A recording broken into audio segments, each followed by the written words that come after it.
दोस्तों, सरदार नकवी की नज़्म खजाने का सांप लेकर हाजिर हूँ। मेरी माँ ने मुझे बताया है, अगले वक्तों के साहबाने दौल जो खुदावंद की मशीयत से उम्र भर लावलद रहा करते, ये अजब कार खैर फरमाते। अपनी दौलत को एक बर्तन में बंद करके कहीं दबा देते, उस पे आटे या चिकनी मिट्टी का सांप जामिन बना के रख देते, ताकि आइंदा कोई शख्स अगर उनकी दौलत की समत आंख उठाए, ये खजाने का सांप लहरा कर उसकी औलाद भेंट में चाहे। लोग औलाद भेंट देते थे और ये माल खोद लेते थे।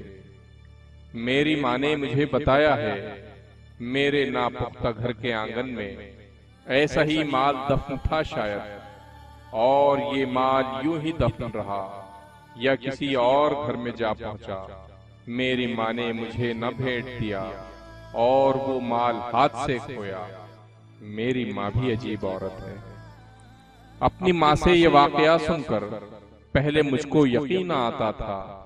मैंने अफसाना इसको समझा था, पर यह अफसाना एक हकीकत था। पर यह अफसाना एक हकीकत है। मैंने शादाब खेतियां देखी, मैंने मिल देखे, बैंक भी देखे। मैंने देखा कि मालो दौलत के हर खजाने पे, हर जगह, हर पल एक न एक सांप बैठा रहता है